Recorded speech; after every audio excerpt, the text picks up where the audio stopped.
I am Alan Ford. I'm a wealth advisor with Key Private Bank.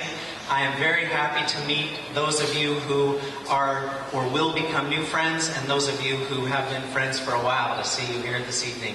I want to take a couple moments here. Thank you for coming out to Portland BMW, which is a part of the Lithia family. Many of you may be aware that Sid DeBoer, who has a little something to do with lithium motors, is a huge supporter of Oregon Shakespeare Festival, has been the chairman of the board and participated, and he and Andrew got together and very graciously donated the space. So thank you, Andrew. We really appreciate that. And if any of you want to buy a BMW, please, this car is new. Yeah. I also want to thank Barbara Allen and Dana Gibson, and they are the owners of Allen Gibson Realty. It's a John L. Scott company in Ashland. Barbara has been a good friend of ours and many of you here this evening. And Barbara, actually, I'll tell you, has really been the spirit behind this and pushing us along. And yeah, we can do it. We know we can do it. And it's going to be a really great event. Those of you who know Barbara will know that that is her personality. So thanks, Barbara, for being so vital to this and bringing these people together. And Dana, to you as well. And then, of course, Oregon Shakespeare Festival. It wouldn't be an event without them this evening. And Doreen Oskay is here, and she's giving me a thumbs up because I pronounced her last name correctly. So she's here, and we're actually going to do something I hope you'll find a little bit interesting, but we're going to have a little bit of an arts moment later on. We are supporting the arts, and those of you who participate in the Shakespeare Festival I know are supporters, so we're going to have a little art moment that I think you all will enjoy. So again, this came about because we wanted to find a way to help out a variety of nonprofit organizations, ones that we hope you all will support, and you probably know ones that maybe we don't even participate in, but particularly the Shakespeare Festival. And believe it or not, there are some strategies where you can do that without writing a check out of your checkbook. Key Private Bank, that's who I work for, and several of my colleagues are out here in the audience, and I hope you'll take a minute to get to know them.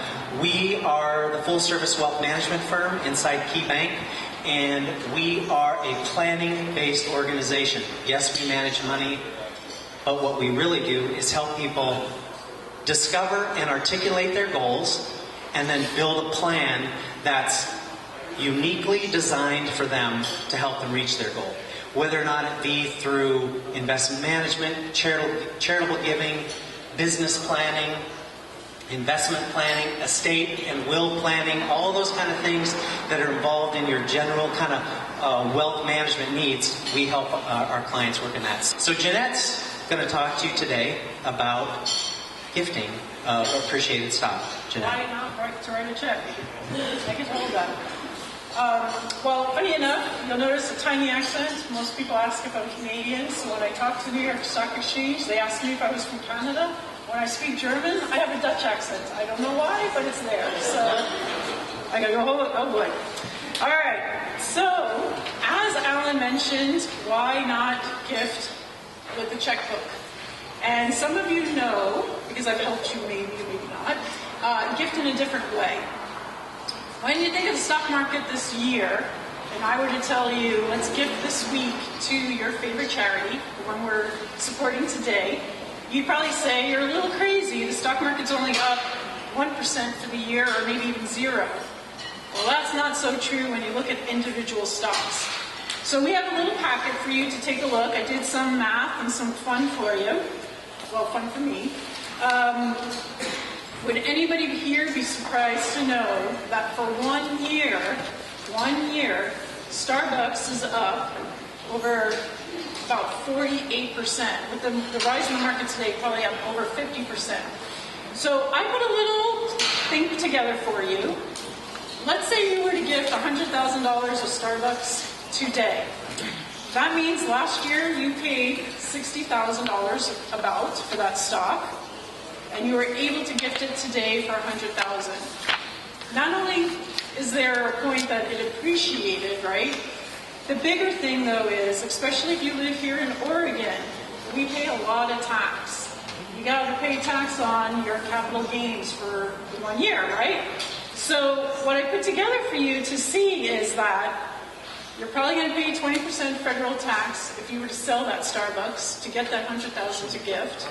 You're probably paying 9% Oregon tax if you live here in Oregon.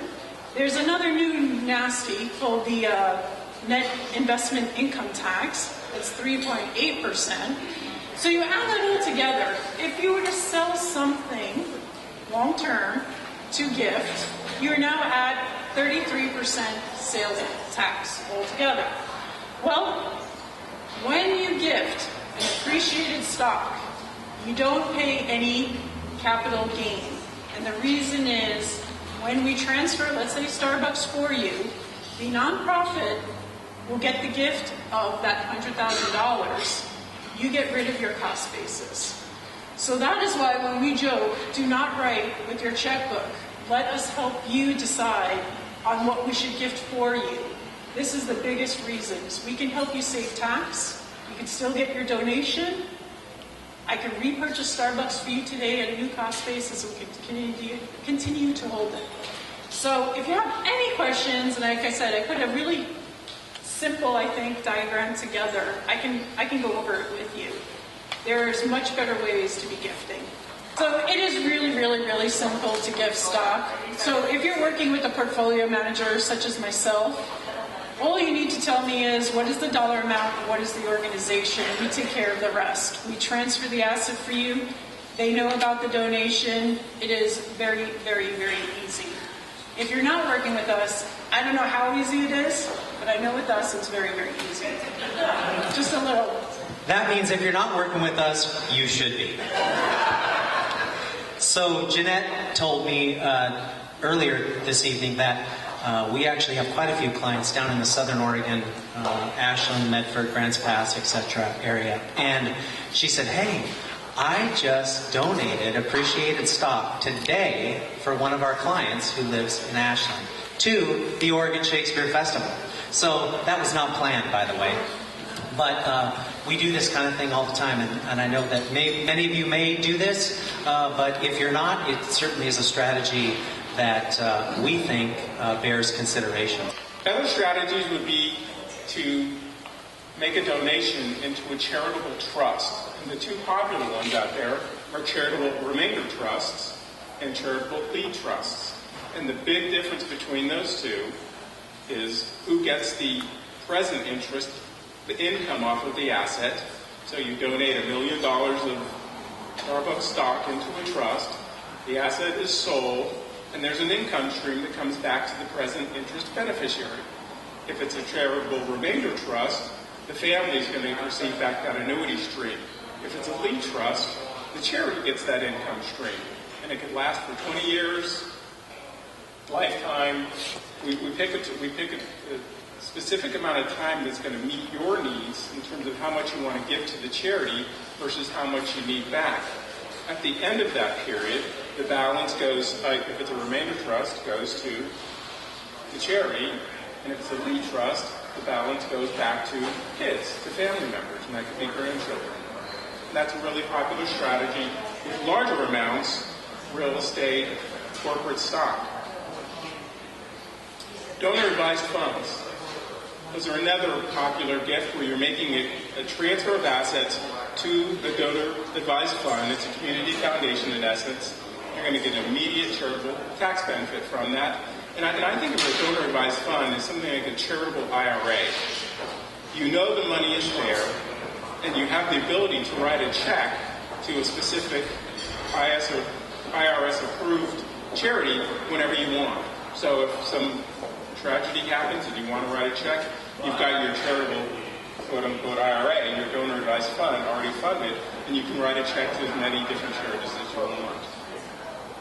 Private foundations and supporting organizations.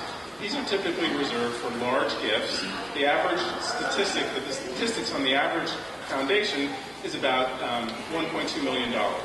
So they're very popular. We've seen very, very big ones. We've seen some small ones. But it's a great way to really support, to provide a mechanism for your family over successive generations to support your favorite charity. Any questions on those? We're going through those kind of fast. So part of this, I want to just generate some ideas, give you some thoughts on different ways that you can benefit your favorite charity. Obviously, we don't have enough time to get into any of the details. And okay, so here's the attorney in me. Don't do this alone. Work with your team of trusted advisors.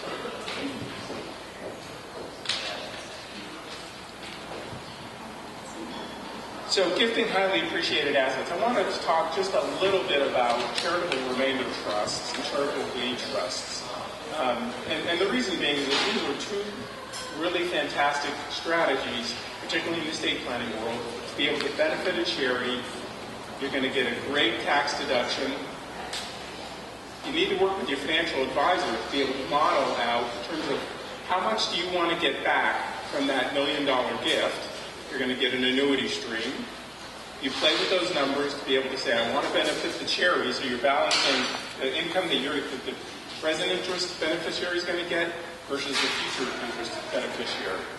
So these are great strategies. Charitable remainder trust, again, family gets the benefit of the income stream initially. The balance goes to the family, goes to the charity. On a lead trust, it's exactly the opposite. And why would you want to do that? So we typically see lead trusts put in place where they want to benefit the charity now while they're alive. A lot of people will do testamentary trusts, meaning upon their death, the balance of their estate or some portion of their estate is going to go to a charity. And I'm a huge advocate of those trusts, but I like to have a conversation with families and say, why not put something in place, even if it's a nominal amount, to be able to benefit a charity and for you to be able to see the good that this work is going to do, that your gift is going to bring to the charity and for the nonprofit organization. But a lead trust is a way for you to be able to fund a gift that's going to pay for a certain amount of time and then benefit, in essence, grandchildren. It's a great tax planning strategy, particularly because of the generation skipping transfer issues. We won't go into all that. But it's a great strategy. So those are two very, very popular trusts, ways to benefit charities as well as benefit your family. So now I'm going to turn it over to Doreen Oskay. Doreen is the Director of Individual Giving at the Oregon Shakespeare Festival, and she's going to chat with you for a moment. Thank you, Alan. It's 80 years. It's a really exciting thing to be able to share with you that the Oregon Shakespeare Festival has been here and has existed for 80 years. And it started with this idea, and it was over one weekend, and it was also paired with a boxing match. And the boxing match lost money, but the plays actually brought in income. And so from that moment, 80 years ago, Angus Bomer thought, hey, maybe this is a thing. Maybe we can continue to do this. And we've grown to the point where we have 600 staff, we have 700 volunteers, we have 11 plays that we do in rotating repertory for 10 months of the year.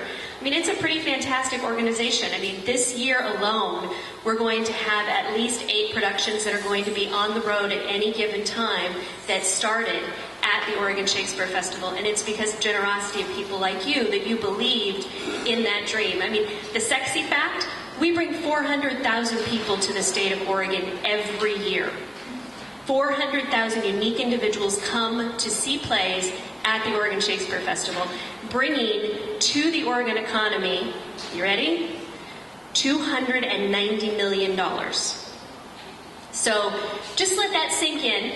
And wouldn't it be lovely if that came to the festival? Oh my gosh, because we could fix the bricks and we could put a roof on the Elizabethan, and I mean, there's so many things we could do.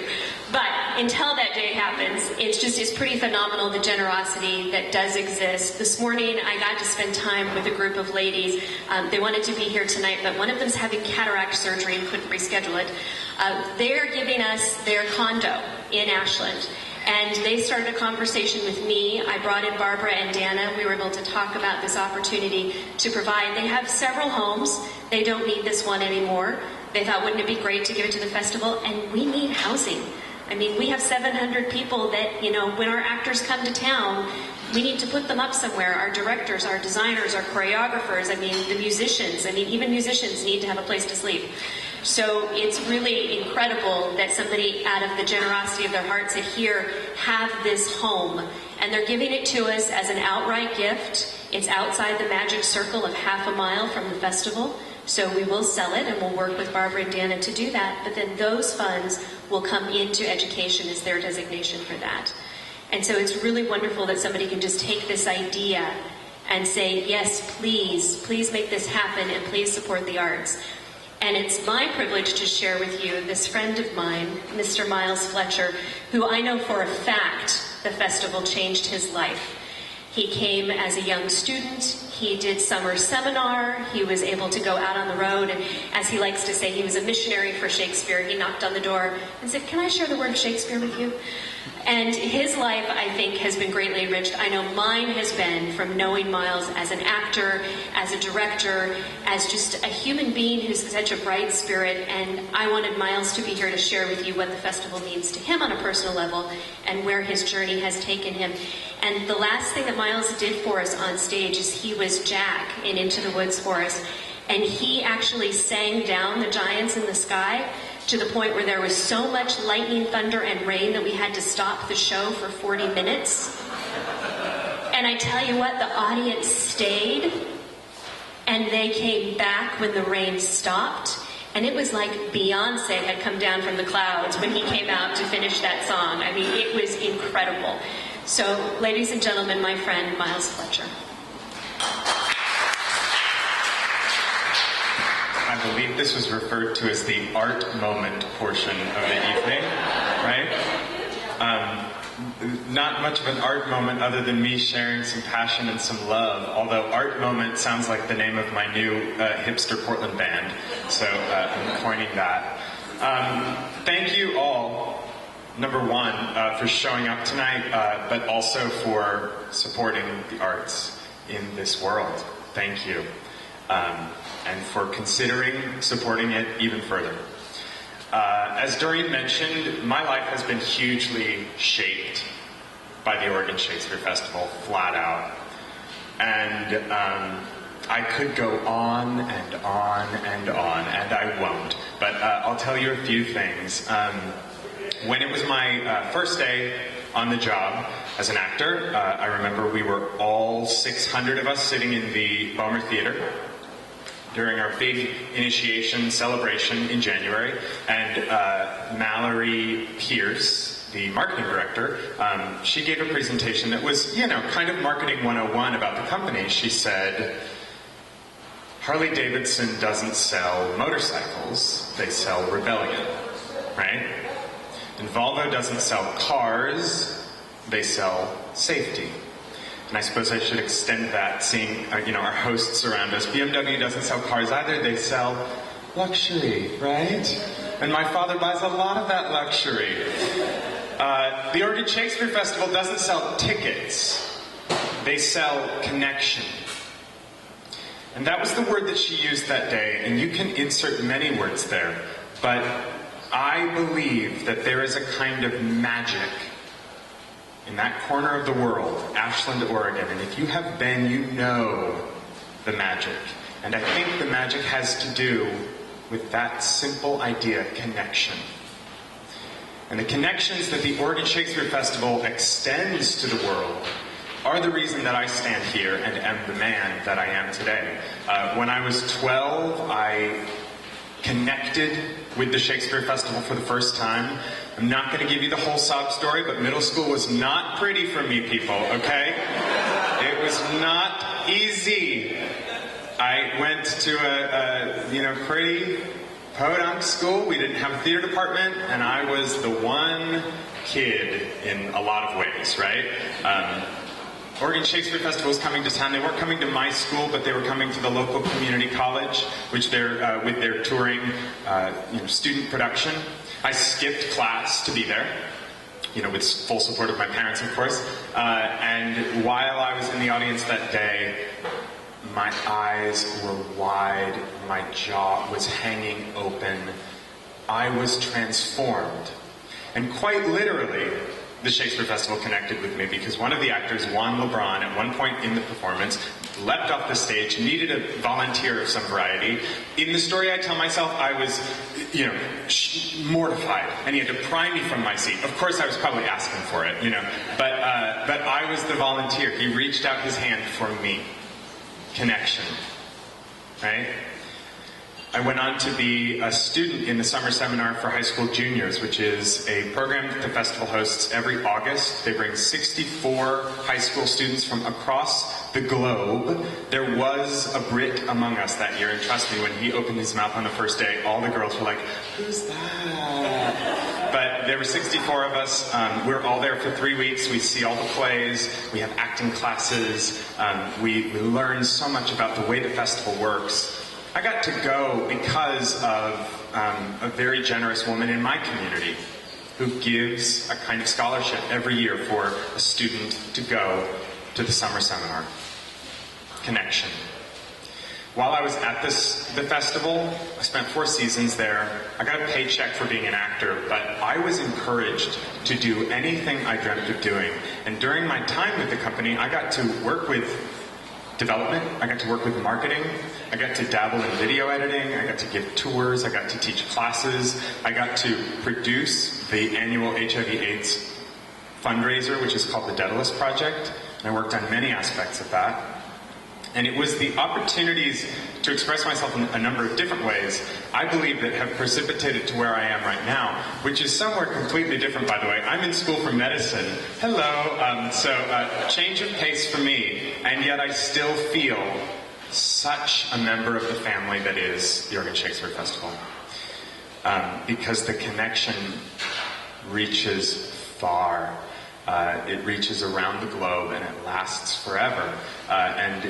I recognize a few of you in the house today. I know several of you are connected to the festival already, but I promise you, connecting yourself to that company, that family, that hub of connection, you will never look back.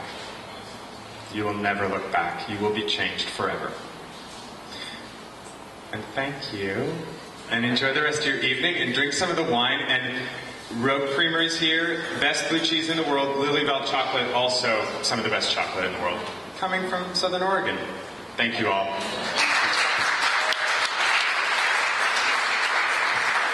I'm a little smitten with that guy. I do want to tell you there's some beautiful giveaways that we have for you. Sweet Andrew set out all of these fantastic BMW mugs, so while you're contemplating your purchase of your next BMW, you can sip your latte out of one of those mugs. And Tim has put together some gift bags for you from Rogue Creamery, which I know that you will desperately, desperately want. We have Lily Bell chocolate. My friends from Bon Appetit are here. We still have so much food. Really, people, you need to eat. Make this your dinner. Have it be, festive and enjoy. We have all kinds of collateral on the tables for you to read. We have a Shakespeare at Sea cruise coming up. If you want an even deeper connection, I could tell you about that opportunity. It's through the Canary Islands. Andrew was with me in Seattle, and we did 3 days of intensive classes around one of the plays. There's all kinds of opportunities for you to be involved, and we're so grateful. And Barbara and Dana and Andrew and Alan, just thank you for putting your heart into this. It's been almost a year of nonstop planning, and thank you. I'm really grateful.